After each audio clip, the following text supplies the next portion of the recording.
Bayangkan sebuah malam di mana ketenangan berubah menjadi kengerian. Jalanan yang biasanya dipenuhi cahaya lampu dan keramaian aktivitas warga mendadak diselimuti asap hitam pekat. Bau terbakar menusuk hidung. Suara kaca pecah bersahutan dengan jeritan ketakutan. Dan teriakan massa bergema memecah sunyi. Inilah potret mencekam yang melanda Indonesia pada tahun 1998. Sebuah tahun yang tidak pernah bisa dilupakan dalam sejarah bangsa. Krisis moneter yang menghantam Asia menjalar deras ke tanah air. Harga kebutuhan pokok melambung tak terkendali, bahan bakar langka, dan rakyat terjebak dalam pusaran kesulitan hidup yang tiada ujung. Namun, ketegangan itu bukan hanya soal perut yang lapar atau dompet yang kosong. Lebih dari itu, ada bara amarah yang semakin lama semakin membesar, siap ledak kapan saja. Dan ketika ledakan itu terjadi, tidak ada lagi yang mampu menghentikannya. Jakarta, kota metropolitan yang selama ini dianggap sebagai pusat segala peradaban modern, berubah menjadi ladang api. Toko-toko dijarah, kendaraan dibakar, gedung-gedung runtuh dilalap amukan massa. Di antara keramaian yang kacau, tangisan ibu mencari anaknya, jeritan mereka yang terjebak di dalam kobaran api, dan langkah-langkah panik orang-orang yang mencoba melarikan diri. Menciptakan pemandangan yang sulit dilupakan. Namun, kerusuhan itu bukan hanya soal kehancuran fisik. Ia membawa luka sosial yang dalam, perpecahan antar warga, dan tragedi kemanusiaan yang menorehkan trauma hingga kini. Orang-orang tidak lagi hanya memikirkan bagaimana bertahan hidup, tetapi juga bagaimana menyelamatkan diri dari kebencian yang membara di sekitarnya. Tahun 1998 menjadi titik balik sejarah. Sebuah badai besar yang mengguncang fondasi negara. Kerusuhan yang terjadi bukan hanya sekadar huru-hara, melainkan cermin betapa rapuhnya tatanan ketika ekonomi, politik, dan sosial meledak bersamaan. Inilah kisah nyata yang gelap, kelam, dan penuh air mata.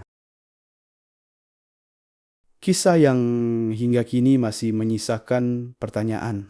Bagaimana sebuah bangsa bisa nyaris runtuh oleh amarah warganya sendiri? Inilah tragedi yang tercatat dengan tinta darah dalam sejarah Indonesia. Tragedi kerusuhan pada tahun 1998. Kerusuhan Mei tahun 1998 tidak dapat dipahami hanya sebagai peristiwa tunggal yang berdiri sendiri. Ia merupakan puncak dari akumulasi persoalan politik, ekonomi, dan sosial yang mengendap selama puluhan tahun di bawah rezim Orde Baru yang dipimpin oleh Presiden Soeharto. Untuk memahami mengapa peristiwa itu begitu mengguncang, kita perlu menelusuri akar masalahnya, terutama dari sisi krisis moneter Asia 1997, kebijakan pemerintah yang tidak memihak rakyat kecil, serta meningkatnya ketidakpuasan masyarakat terhadap kekuasaan yang otoriter. Krisis moneter Asia yang dimulai di Thailand pada pertengahan 1997. Dengan jatuhnya mata uang Thailand, segera merembet ke negara-negara lain, termasuk Indonesia. Rupiah yang sebelumnya stabil di kisaran Rp2.500 per dolar Amerika, anjlok drastis hingga menyentuh angka Rp15.000 per dolar. Pada awal tahun ke-1998, inflasi melonjak, harga-harga kebutuhan pokok naik berlipat ganda, dan dunia usaha mengalami kebangkrutan massal. Perbankan runtuh, perusahaan tidak mampu membayar utang, dan PHK besar-besaran terjadi. Pengangguran melanda, terutama menimpa kelas menengah ke bawah. Bagi masyarakat luas, situasi ini seperti petaka yang tak terhindarkan. Di sisi politik, rezim Orde Baru yang telah berkuasa sejak 1966 semakin dipandang tidak mampu mengelola krisis. Soeharto yang dikenal dengan kekuasaan sentralistiknya banyak bergantung pada lingkaran keluarga dan kroni-kroninya dalam mengelola perekonomian, Mereka yang tergabung dalam apa yang sering disebut keluarga cendana menguasai berbagai sektor strategis, mulai dari energi, pertanian, hingga perdagangan. Monopoli bisnis yang diberikan kepada kroni menimbulkan kesenjangan sosial yang makin tajam. Saat rakyat menjerit karena harga-harga melambung, banyak keluarga pejabat dan konglomerat tetap hidup mewah, memicu kecemburuan sosial yang berpotensi meledak. Ketidakpuasan masyarakat diperparah dengan situasi politik yang represif. Selama Orde Baru, kebebasan pers dibatasi, kritik terhadap pemerintah ditekan, dan oposisi politik tidak diberi ruang. Hanya ada 3 partai politik yang diakui, Golkar, P3, dan PDI yang kemudian pecah menjadi PDI Perjuangan. Dalam pemilu, Golkar hampir selalu keluar sebagai pemenang mutlak, karena sistem politik dirancang untuk mempertahankan status quo. Aparat keamanan sering digunakan sebagai alat kekuasaan untuk menekan demonstrasi, mahasiswa maupun kelompok masyarakat yang kritis. Kondisi ini melahirkan rasa frustasi kolektif yang terpendam di berbagai kalangan. Ketika krisis ekonomi memperburuk keadaan, mahasiswa mulai turun ke jalan. Kampus-kampus besar di Jakarta, Yogyakarta, Bandung, dan kota lainnya menjadi pusat perlawanan. Mereka menuntut reformasi total, pemberantasan korupsi, kolusi, nepotisme, penghapusan monopoli, pembatasan masa jabatan presiden, serta demokratisasi. Demonstrasi yang semula sporadis perlahan berubah menjadi gerakan nasional yang masif. Rakyat kecil yang sehari-hari kesulitan ikut merasakan kegelisahan yang sama. Situasi makin genting ketika harga sembako melambung tinggi, seperti minyak goreng, beras, mie instan, gula, dan kebutuhan pokok lainnya sulit dijangkau masyarakat. Antrean panjang di pasar-pasar tradisional seringkali berakhir ricuh karena kelangkaan barang. Rakyat marah bukan hanya kepada pemerintah, tetapi juga terhadap kelompok-kelompok yang dianggap menikmati keuntungan besar di tengah krisis. Salah satunya etnis Tionghoa, yang kerap menjadi sasaran stereotip sebagai pengendali ekonomi. Sentimen inilah yang kemudian menjadi bara, menunggu percikan api untuk meledak. Latar belakang kerusuhan Mei 1998 juga tidak bisa dilepaskan dari faktor internasional.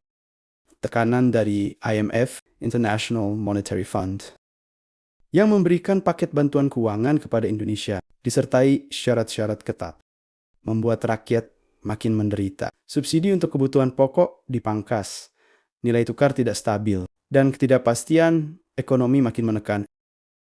Kebijakan pemerintah yang sering berubah-ubah dalam merespons krisis memperburuk kepercayaan investor. Uang asing keluar, pasar saham anjlok, dan Indonesia terjerumus dalam resesi terburuk sepanjang sejarah modernnya. Ketidakmampuan pemerintah dalam menjaga kestabilan ekonomi membuka peluang besar bagi mahasiswa untuk memperluas gerakan. Mereka menuntut agar Soeharto segera turun dari jabatan yang telah didudukinya selama lebih dari 3 dekade. Di jalan-jalan, suara reformasi menggema, bukan hanya di Jakarta, tetapi juga di kota-kota besar lain. Namun, Soeharto bersikeras bertahan, bahkan sempat terpilih kembali sebagai presiden pada Maret tahun 1998 oleh MPR, sebuah lembaga yang saat itu didominasi oleh loyalis Orde Baru. Keputusan ini menambah amarah rakyat yang menganggap rezim sudah tuli terhadap penderitaan rakyat. Memasuki Mei tahun 1998, situasi menjadi semakin panas. Demonstrasi mahasiswa kian berani menembus batas larangan aparat. Aksi-aksi besar terjadi di sekitar kampus Trisakti, UI, UNJ, bahkan UGM. Hingga jalan-jalan mulai dipenuhi mahasiswa dengan spanduk dan poster bertuliskan "Turunkan Soeharto dan Reformasi Harga Mati". Masyarakat biasa ikut memberi dukungan, meski seringkali aparat keamanan menanggapinya dengan represif. Inilah gambaran latar belakang yang melandasi kerusuhan Mei tahun 1998. Perpaduan antara ekonomi yang menghancurkan sendi-sendi kehidupan rakyat, ketidakadilan struktural yang sudah lama menumpuk, serta kekecewaan terhadap rezim otoriter Soeharto menjadi fondasi bagi meletusnya tragedi berdarah itu. Semua ketegangan itu akhirnya mencapai titik klimaks pada 12 Mei tahun 1998 ketika tragedi di Universitas Trisakti, Jakarta menelan korban jiwa mahasiswa yang menjadi martir gerakan reformasi.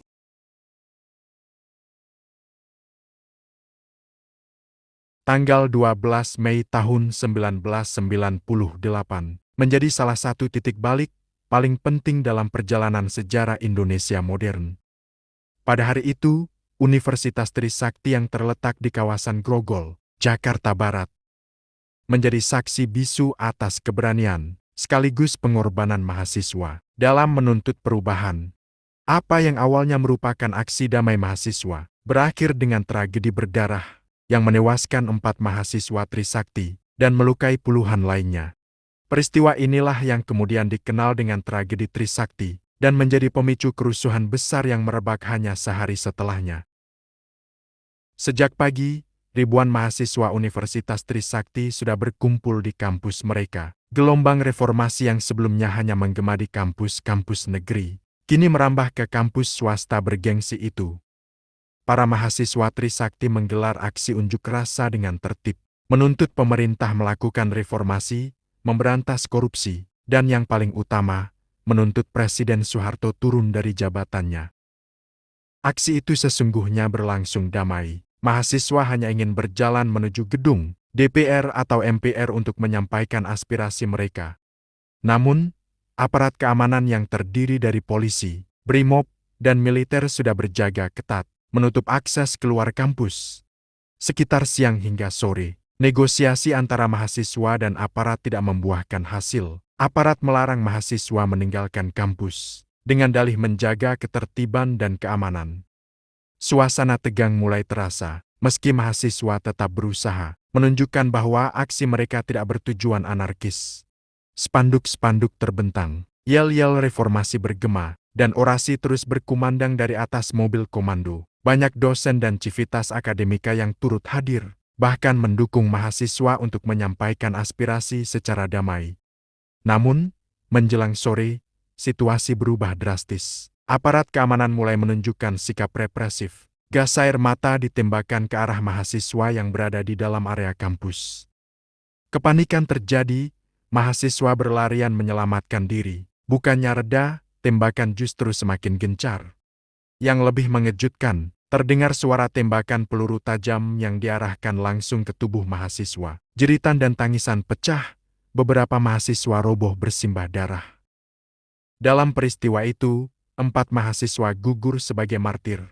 Mereka adalah Elang Mulia Lesmana, Heri Hertanto, Hafidin Royan, dan Hendriawan Si. Keempatnya ditembak di bagian vital tubuh mereka, menunjukkan bahwa bukan sekadar peluru nyasar, melainkan tembakan yang mematikan. Kematian mereka menorehkan luka mendalam bagi dunia pendidikan Indonesia, sekaligus menyalakan api kemarahan rakyat yang sebelumnya sudah lama membara. Jenazah para mahasiswa itu segera menjadi simbol perjuangan. Ribuan orang mengiringi pemakaman mereka dengan suasana duka bercampur amarah. Tragedi ini membuka mata banyak pihak bahwa rezim Orde Baru tidak hanya menindas lewat kebijakan, tetapi juga tega mengorbankan nyawa generasi muda yang hanya ingin menyuarakan kebenaran. Tragedi Trisakti memicu gelombang solidaritas yang luar biasa. Mahasiswa di berbagai kota segera turun ke jalan, melakukan aksi serupa, dan mengutuk tindakan represif aparat. Universitas-universitas di Yogyakarta, Bandung, Surabaya, Medan, dan Makassar serentak menggelar demonstrasi. Dengan seruan yang sama, turunkan Soeharto, laksanakan reformasi. Suasana semakin panas, dan tekanan pada pemerintah makin tak terbendung. Tragedi Trisakti menjadi bukti nyata bahwa negara sudah gagal melindungi warganya. Kepercayaan rakyat terhadap aparat keamanan runtuh, dan kebencian terhadap penguasa semakin dalam. Media massa yang sebelumnya dibatasi pun tidak bisa lagi menutupi kenyataan. Gambar dan berita tentang mahasiswa yang gugur terpampang di halaman depan surat kabar, mengundang simpati dan kemarahan publik. Bahkan kalangan elit politik yang semula masih mendukung Soeharto mulai goyah.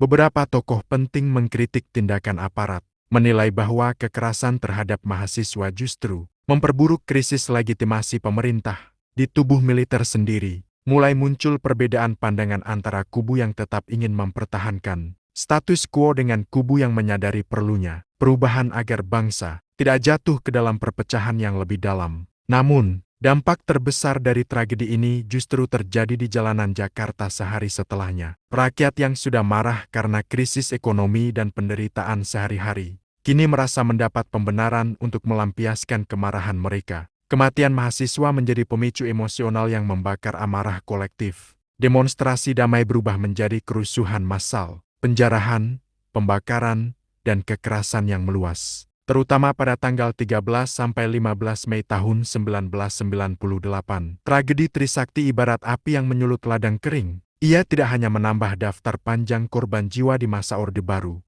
tetapi juga menandai awal dari runtuhnya sebuah rezim yang selama lebih dari 3 dekade berkuasa. Peristiwa itu menunjukkan betapa besar peran mahasiswa dalam sejarah bangsa, sekaligus mengingatkan bahwa perubahan besar seringkali dibayar dengan darah dan pengorbanan. Dengan demikian, tragedi Trisakti bukan sekadar catatan kelam, melainkan tonggak penting yang mengantar Indonesia menuju era baru. Darah para mahasiswa yang tumpah pada 12 Mei tahun 1998 menjadi saksi bisu atas harga mahal yang harus dibayar demi demokrasi. Namun, konsekuensi dari tragedi itu tidak berhenti di sana. Dalam hitungan hari, kemarahan rakyat meluas, dan kelompok etnis tertentu menjadi sasaran amuk massa yang tak terkendali, yang kemudian kita kenal sebagai salah satu sisi paling gelap dari kerusuhan Mei tahun 1998, yaitu kekerasan terhadap etnis Tionghoa.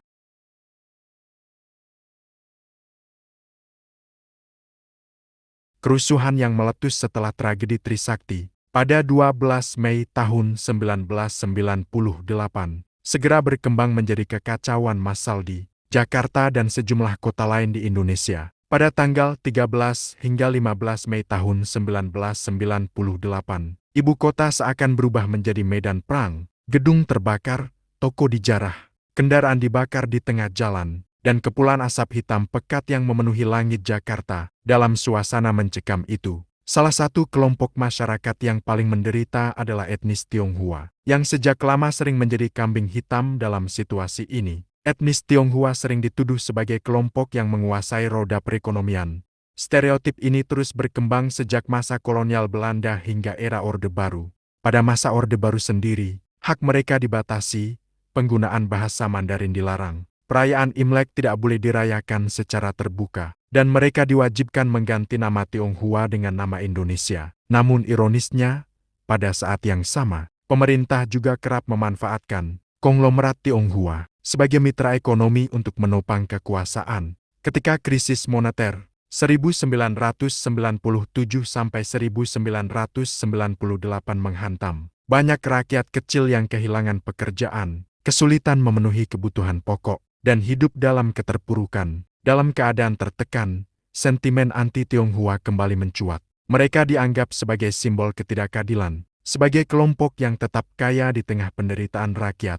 Padahal kenyataannya tidak semua orang Tionghoa berada dalam posisi mapan. Banyak di antara mereka juga rakyat biasa yang hidup pas-pasan. Namun, amarah massa tidak melihat perbedaan itu. Pada kerusuhan Mei tahun 1998, ribuan toko milik warga Tionghoa menjadi sasaran utama penjarahan. Massa menyerbu pusat-pusat perbelanjaan, merusak bangunan, dan mengangkut barang-barang dagangan mulai dari pakaian, makanan, elektronik, hingga kendaraan bermotor. Setelah dijarah, bangunan-bangunan itu dibakar, menyisakan puing dan abu. Yang paling menyedihkan, banyak korban etnis Tionghoa bukan hanya kehilangan harta benda mereka, tetapi juga nyawa. Salah satu tragedi paling memilukan terjadi di Mall Klender Yogya Department Store. Ratusan orang terjebak di dalam gedung ketika massa membakar pusat perbelanjaan itu. Api menjalar cepat, dan korban tidak sempat melarikan diri. Sebagian besar korban adalah warga Tionghoa,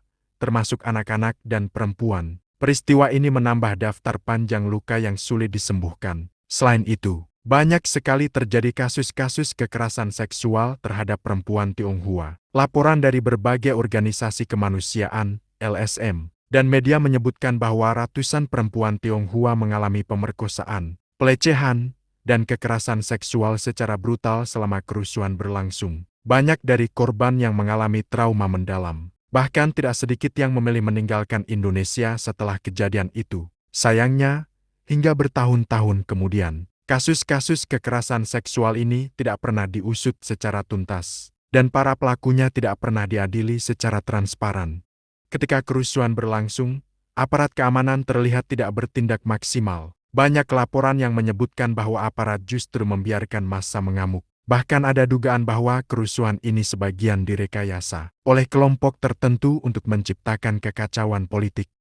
Dugaan itu hingga kini masih menjadi misteri dan perdebatan di kalangan sejarawan maupun aktivis. Namun bagi korban, apapun penyebabnya, kenyataannya adalah mereka harus menanggung penderitaan yang luar biasa. Kerusuhan yang menyasar etnis Tionghoa ini meninggalkan trauma mendalam bagi generasi mereka. Banyak keluarga Tionghoa memutuskan mengungsi ke luar negeri, ke Singapura, Australia, atau Amerika Serikat, karena merasa tidak lagi aman tinggal di Indonesia. Yang bertahan pun hidup dengan rasa takut yang menghantui bertahun-tahun kemudian. Perasaan terasing, terdiskriminasi, dan tidak terlindungi semakin menegaskan bahwa posisi mereka sebagai warga negara masih rapuh. Dari perspektif sosial, kerusuhan ini menunjukkan rapuhnya hubungan antar etnis di Indonesia, terutama ketika ketidakadilan ekonomi dan politik memuncak. Etnis Tionghoa menjadi korban bukan karena kesalahan mereka, tetapi karena adanya persepsi yang dibangun selama puluhan tahun, bahwa mereka adalah kelompok yang berbeda dan harus dipersalahkan. Ketika rakyat marah kepada penguasa, dalam konteks ini, mereka menjadi semacam kambing hitam kolektif, yang menanggung beban kemarahan rakyat terhadap rezim Orde Baru dan krisis ekonomi. Kerusuhan Mei tahun 1998 dengan segala penderitaan yang dialami etnis Tionghoa telah menjadi salah satu catatan paling kelam dalam sejarah bangsa Indonesia. Ia tidak hanya merenggut ribuan nyawa dan harta benda, tetapi juga melukai rasa kemanusiaan kita sebagai bangsa. Tragedi itu seharusnya menjadi pelajaran berharga bahwa diskriminasi dan ketidakadilan hanya akan melahirkan kekerasan, dan bahwa bangsa ini tidak akan pernah benar-benar maju jika ada kelompok warga negara yang terus-menerus diperlakukan sebagai orang luar. Namun di balik semua itu, kerusuhan Mei 1998 juga menjadi momentum yang mendorong kesadaran baru akan pentingnya reformasi sosial politik di Indonesia. Banyak kalangan kemudian menuntut penghapusan diskriminasi terhadap etnis Tionghoa, pembukaan ruang kebebasan berbudaya, serta pengakuan yang lebih adil terhadap keberagaman bangsa. Meskipun jalannya panjang dan berliku, tragedi itu menjadi titik awal dari perbaikan relasi antar etnis di Indonesia. Dengan demikian, korban etnis Tionghoa dalam kerusuhan Mei 1998 tidak boleh hanya dipandang sebagai bagian dari sejarah masa lalu, tetapi juga sebagai peringatan abadi bahwa kebencian, diskriminasi, dan kekerasan hanya akan membawa kehancuran. Dari tragedi itu, bangsa Indonesia belajar dengan cara yang paling pahit, bahwa persatuan sejati hanya bisa dibangun di atas dasar keadilan, kesetaraan, dan penghormatan terhadap martabat setiap manusia.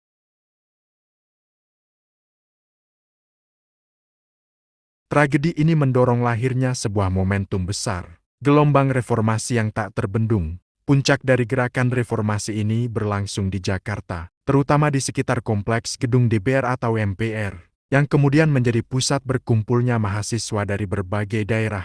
Gelombang mahasiswa, aktivis, dan rakyat yang sudah jengah dengan rezim Orde Baru berbondong-bondong menuju jantung kekuasaan, menuntut perubahan mendasar dalam kehidupan berbangsa dan bernegara. Setelah tragedi Trisakti pada 12 Mei tahun 1998, aksi protes mahasiswa semakin meluas. Universitas-universitas di seluruh Indonesia mengirimkan perwakilan mahasiswa untuk bergabung dengan aksi di Jakarta. Kerusuhan yang menimpa etnis Tionghoa dan rakyat kecil justru memperkuat tekad mahasiswa untuk mengambil alih inisiatif perjuangan. Agar kekacauan tidak semakin membabi buta, suara reformasi menggema di mana-mana, tidak hanya di dalam kampus, tetapi juga di jalan-jalan, pasar, bahkan tempat ibadah. Pada pertengahan Mei, ribuan mahasiswa mulai melakukan aksi jalan kaki menuju gedung DPR atau MPR dengan spanduk besar bertuliskan "Turunkan Soeharto, Hidup Mahasiswa, Reformasi Harga Mati". Mereka menduduki halaman gedung tersebut. Adegan mahasiswa yang duduk bersila, berorasi, dan mengibarkan bendera merah putih di pelataran DPR menjadi simbol perlawanan damai yang menggugah hati banyak orang. Bahkan sebagian aparat keamanan di lapangan, terutama tentara, menunjukkan sikap simpatik dan enggan membubarkan mahasiswa secara paksa. Semakin hari, jumlah mahasiswa yang berkumpul di DPR terus bertambah. Mereka datang dari Jakarta, Bogor, Depok, Bekasi, Bandung, Yogyakarta, hingga Makassar. Gedung DPR atau MPR yang selama ini identik dengan kekuasaan Orde Baru, berubah menjadi simbol rakyat yang sedang menuntut haknya. Tidak hanya mahasiswa, masyarakat sipil, tokoh agama, dan aktivis LSM turut memberikan dukungan. Beberapa anggota DPR bahkan secara terbuka menyatakan simpati terhadap mahasiswa dan mulai meninggalkan barisan pendukung Soeharto. Di sisi lain, perekonomian semakin runtuh. Rupiah terus melemah, harga kebutuhan semakin tak terkendali, dan kepercayaan terhadap pemerintah Indonesia nyaris hilang. Negara dalam keadaan lumpuh. Di jalan-jalan, masih terjadi penjarahan dan pembakaran. Sementara aktivitas ekonomi berhenti, bank tutup, pasar lesu, dan rakyat hidup dalam ketidakpastian. Dalam suasana inilah, tuntutan agar Soeharto mundur semakin kuat dan tidak bisa lagi diabaikan. Puncak gelombang reformasi benar-benar terasa ketika mahasiswa berhasil menguasai gedung DPR atau MPR pada tanggal 18-19 Mei tahun 1998. Ribuan mahasiswa duduk di atap gedung, bernyanyi, dan meneriakkan yel-yel perlawanan. Suasana di dalam kompleks itu berubah menjadi semacam kampus rakyat. Tempat orasi bergantian dilakukan. Orasi mahasiswa berisi kritik tajam terhadap rezim, tuntutan pembaruan, dan doa agar bangsa segera keluar dari krisis. Adegan itu disiarkan televisi dan radio, menggugah hati rakyat di seluruh penjuru negeri.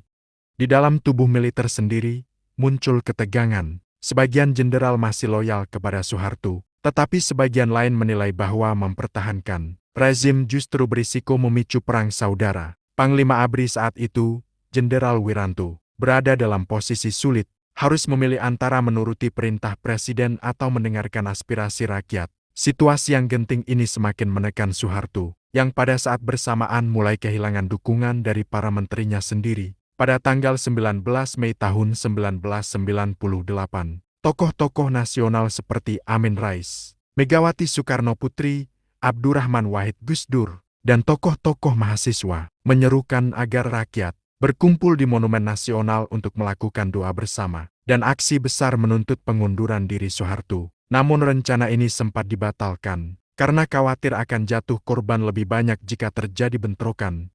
Meski begitu, aksi mahasiswa di DPR tetap berlangsung dengan semangat yang menyala-nyala. Gelombang reformasi ini bukan hanya perlawanan politik, tetapi juga ekspresi emosional rakyat yang selama puluhan tahun hidup dalam ketidakadilan. Di jalan-jalan Jakarta, banyak orang biasa yang menyuplai makanan, minuman, dan obat-obatan untuk mahasiswa. Para ibu rumah tangga datang membawa nasi bungkus. Pedagang kecil menyumbangkan dagangan mereka. Bahkan sopir-sopir angkot rela mengangkut mahasiswa tanpa bayaran. Solidaritas rakyat begitu terasa, menandakan bahwa perjuangan ini bukan lagi sekadar gerakan mahasiswa, tetapi gerakan bangsa. Soeharto sendiri pada saat itu sedang berada dalam tekanan luar biasa. Ia baru saja kembali dari kunjungan ke Kairo untuk menghadiri KTT G15. Dan ketika mendarat di Jakarta ia mendapati negaranya sudah berada di ambang kehancuran. Upayanya untuk meredam situasi dengan mengumumkan rencana reformasi terbatas, seperti pengunduran diri beberapa menteri dan penataan ekonomi,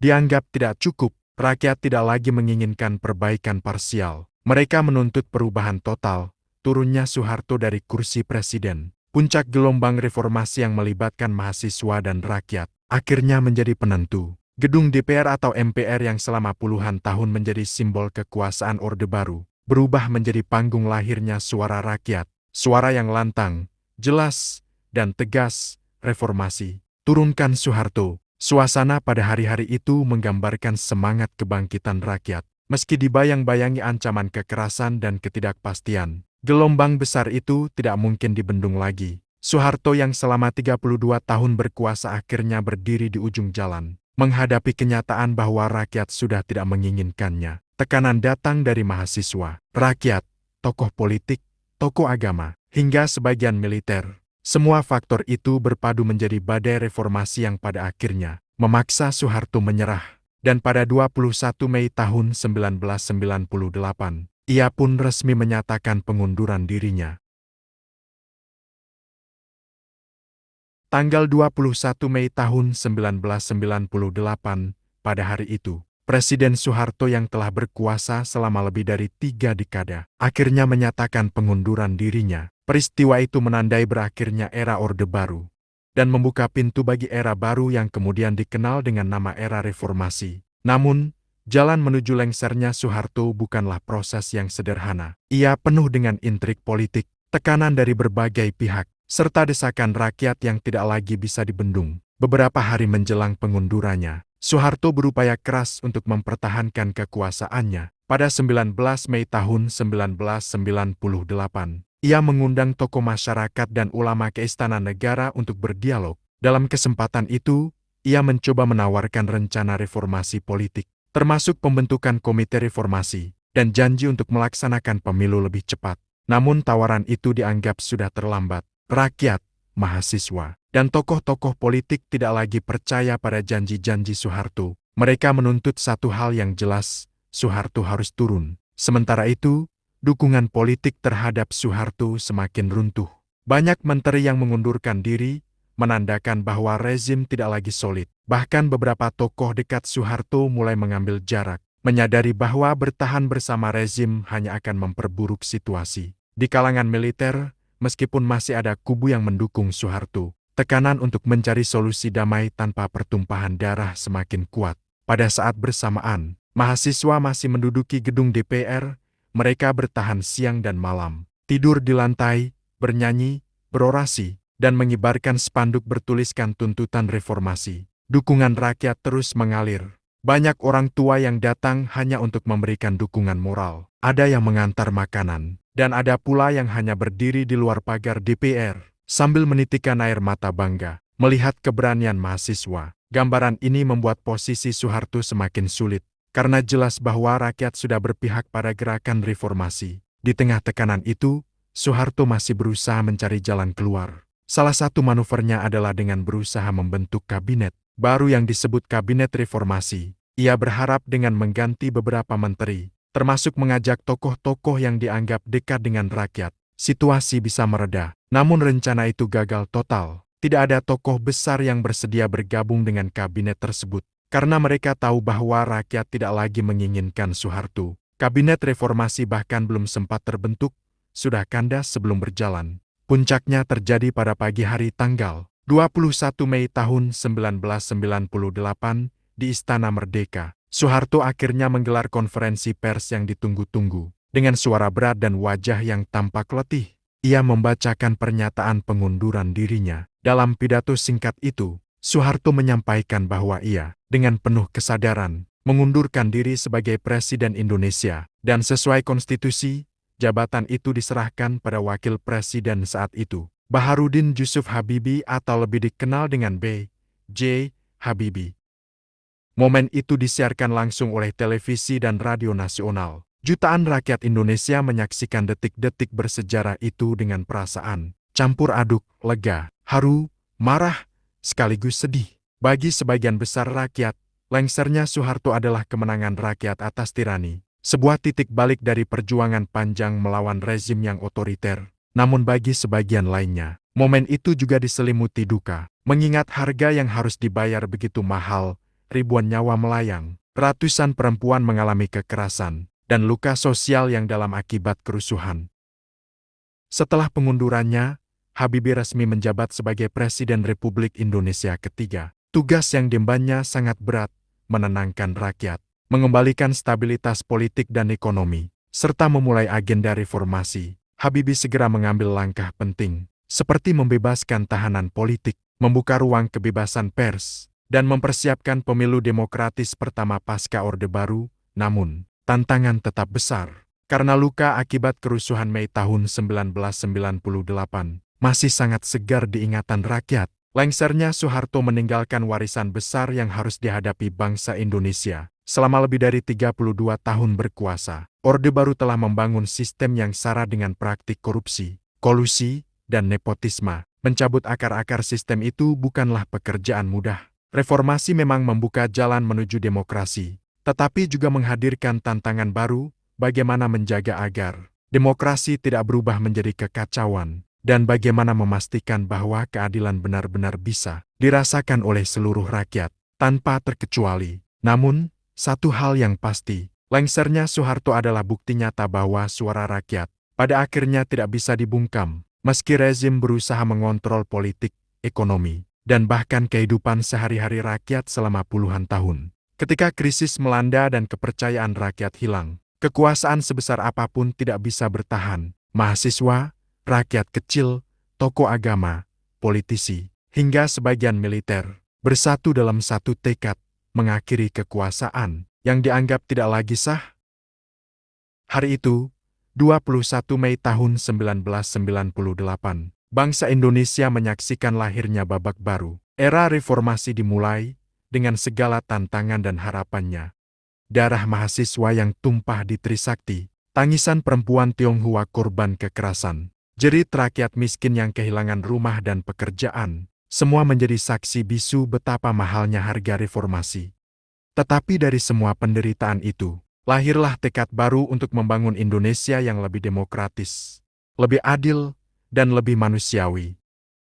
Lengsernya Soeharto bukan akhir dari segalanya, melainkan awal dari perjalanan panjang bangsa Indonesia dalam mencari jati diri. Reformasi membuka pintu bagi kebebasan, tetapi juga menuntut tanggung jawab yang besar. Dan hingga kini, warisan Mei tahun 1998 tetap hidup dalam ingatan kolektif bangsa. Sebagai pengingat bahwa kekuasaan tanpa keadilan akan runtuh, dan bahwa suara rakyat adalah kekuatan sejati yang menentukan arah sejarah.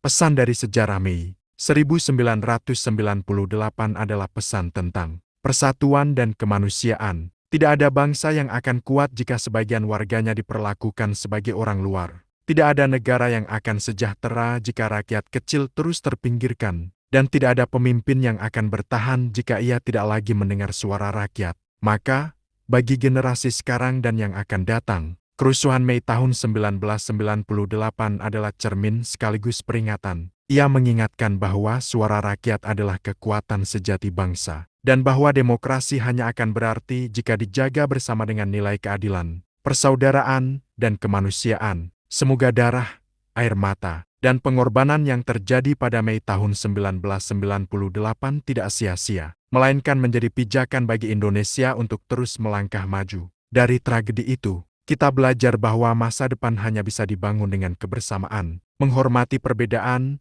dan menjaga persatuan di atas fondasi keadilan. Karena pada akhirnya, bangsa ini hanya akan kuat jika setiap warganya merasa memiliki dan dicintai oleh negerinya sendiri. Jika suka dengan video ini, jangan lupa subscribe dan nyalakan lonceng, agar saya tambah semangat untuk memberikan pengetahuan sejarah serta edukasi. Terima kasih.